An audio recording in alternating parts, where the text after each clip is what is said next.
Bismillahirrahmanirrahim. Assalamualaikum warahmatullahi wabarakatuh. Innal hamdalillah nahmaduhu wa nasta'inuhu wa nastaghfiruh wa na'udzu billahi min syururi anfusina wa min sayyiati a'malina. May yahdihillahu fala mudilla lahu wa may yudlil fala hadiya lahu. Rabbi shrah li sadri wa yassir li amri wahlul 'uqdatam min lisani yafqahu qawli. Hadirin wal hadirat jamaah salat maghrib yang dimuliakan Allah. Hidup kita di dunia ini berkisar antara memperoleh petunjuk atau berada dalam kesesatan. Yang memperoleh petunjuk hidupnya muslihat, dan yang berada dalam kesesatan hidupnya barangkali menjadi bangsat. Itulah yang digambarkan Allah, yang tidak bisa ditukar ganti antara keduanya, antara yang mendapatkan petunjuk dengan yang mendapatkan kesesatan. Dalam surah Al-Isra ayat 15, Allah Subhanahu wa taala berfirman, A'udzu billahi minasyaitonir rajim. Man ihtada fa innama yahtadi li nafsihi wa man dhalla fa innama yadhillu 'alaiha wa la taziru waziratu wizra ukhra wa ma kunna mu'adzibina hatta nab'atsa rasula. Allah katakan, man ihtada fa innama yahtadi li nafsihi.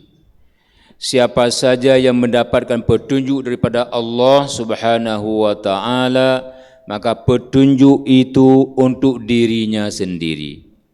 Dia tidak bisa membagi petunjuk itu kepada orang lain, kepada anak, kepada istri, kepada suami.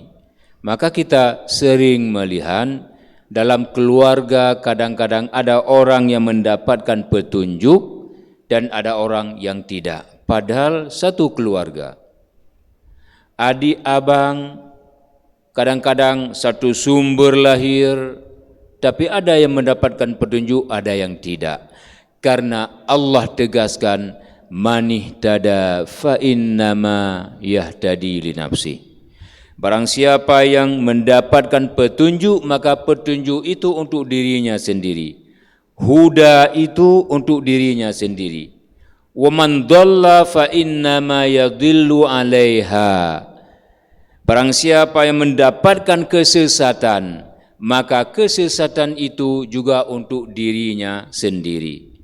Maka terlihatlah oleh kita, dalam sebuah keluarga ada 3 orang anak.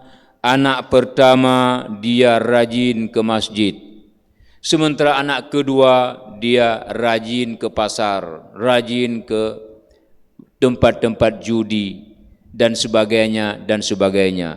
Di sisi lain, anak ketiga barangkali santai-santai saja, slow-slow saja, tidak peduli apapun. Ini bukti keterangan Allah dalam Al-Quran ini bahwa tidak mampu orang tua untuk menghandle anaknya, yang satu berada dalam petunjuk, yang satu berada dalam kesesatan, untuk berada dalam petunjuk semuanya. Wala taziru waziratu wizra ukhra. Dan tidak ada seorang pun yang berhak menampung dosa orang lain. Ketika yang sesat itu dia berada pada posisi mendapatkan kesesatan dan berdosa, maka Allah katakan, wala taziru waziratu wizra ukhra. Tiada seorang pun yang dibebani dosa itu bisa mengalihkan dosanya kepada orang lain, dan tiada seorang pun yang tidak berdosa bisa dikirim atau dititipkan dosa oleh orang lain, melainkan masing-masing dosakah pahalakah itu murni dari usaha dan kerja dia sendiri. Wa ma kunna mu'adzibina hatta nab'atha rasula. Allah tidak akan mengazab seseorang hambanya hatta nab'atha rasula, sehingga Allah mengutuskan rasul kepada hambanya tersebut. Allah tidak akan mengazab sesuatu kaum di bumi ini sebelum Allah mengutuskan rasul kepada kaum tersebut. Rasul itu membawa petunjuk, tapi kaum tersebut menolak petunjuk, mengambil kesesatan. Maka baru Allah berikan azab kepada orang tersebut.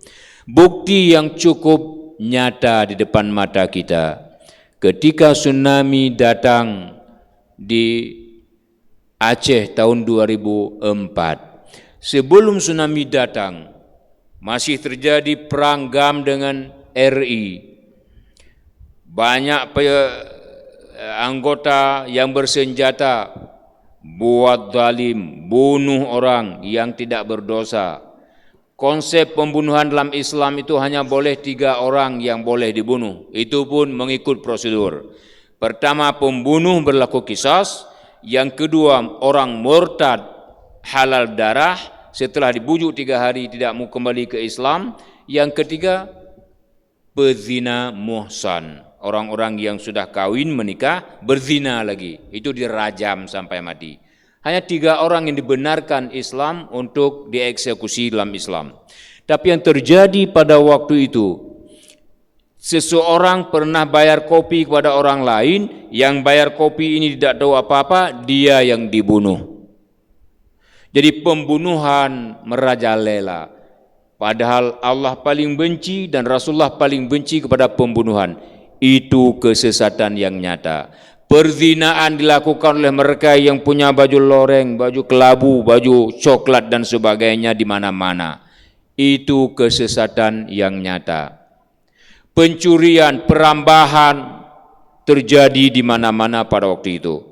Orang tidak salat juga merata di berbagai pelosok negeri Aceh pada waktu itu. Maka Allah ambil kesimpulan. Allah turunkan bala yang sangat amat dahsyat kepada orang-orang yang sesat tadi. Tapi Allah sudah turunkan Rasulnya Muhammad sallallahu alaihi wasallam. Kepada setiap kaum Allah utuskan seorang Rasul. Kepada kaum Kan'an Allah utuskan Nabi Nuh alaihissalam. Kaum Samud Allah utuskan. Kepada kaum Ad Allah utuskan Nabi Hud. Kepada kaum Madian Allah utuskan Nabi Salih. Kepada kaum Muslim Allah utuskan Muhammad Rasulullah sallallahu alaihi wasallam dengan Al-Quran sebagai pegangan hidup, petunjuk hidup, dengan Al-Sunnah tutur kata daripada Rasulullah sebagai pegangan dan petunjuk hidup. Ketika Rasul diutuskan, manusia masih juga berada dalam kesesatan. Pada waktu itulah Allah berkesimpulan. Dan ketika Allah sudah berkesimpulan, tidak ada seorang pun yang bisa lari. Tidak seorang pun yang bisa melepaskan diri dari kesimpulan Allah tersebut. Bukti nyata tsunami. Dan itu luar biasa. Dan di luar dugaan manusia. Karenanya hadirin wal hadirat yang dimuliakan Allah, kita diperintahkan Allah untuk meminta, berdoa kepada Allah agar senantiasa berada dalam petunjuknya. Dalam salat 5 waktu sehari semalam kita selalu bacakan surah Al-Fatihah. Ihdinas siratal mustaqim. Ya Allah, tunjukilah daku pada jalan yang lurus. Itu upaya kita. Dan ketika kita minta, kita harus berusaha untuk melakukan berada dalam jalan yang lurus selama-lamanya. Karena Allah wa ibadur rahman, Allah itu ada hambanya yang disebut dengan hamba ar-Rahman. Hamba Ar-Rahman itu adalah orang-orang yang senantiasa sabar, tidak membalas kejahatan orang.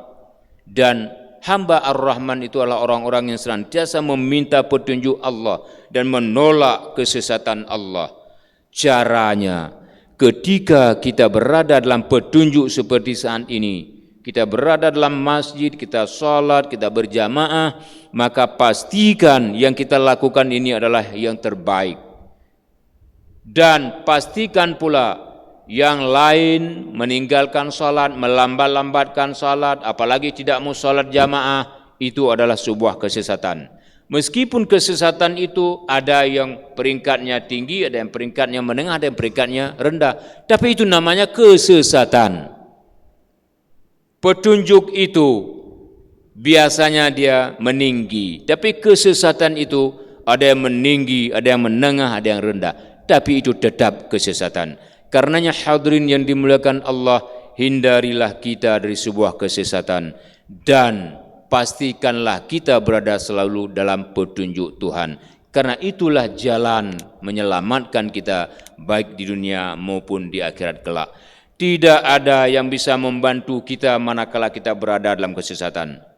Dan tidak ada yang mampu memisahkan kita ketika kita berada dalam petunjuk Allah kecuali kepala kita sendiri, kecuali niat dalam kepala kita sendiri, kecuali kelapangan atau kelonggaran atau kesempitan hati kita sendiri yang bisa menukar itu semuanya. Tapi resikonya orang yang berada dalam petunjuk Allah, dia akan berakhir ketika mati dengan syurga Allah. Orang yang berada dalam kesesatan, maka dia berakhir nanti berada dalam neraka Allah. Semoga saja kita akan menjadi orang-orang yang senantiasa mendapatkan petunjuk dan berada dalam petunjuk, karena Allah sudah berikan seorang penunjuk kepada kita bernama Muhammad ibni Abdullah Rasulullah sallallahu alaihi wasallam. Selain kita pelajari Al-Quran sebagai petunjuk dari Allah langsung kepada kita, kita pelajari hadis sunnah sebagai petunjuk kedua untuk kita, sehingga kita bisa berkekalan dalam petunjuk dan berjauhan dengan kesesatan. Wassalamualaikum warahmatullahi wabarakatuh.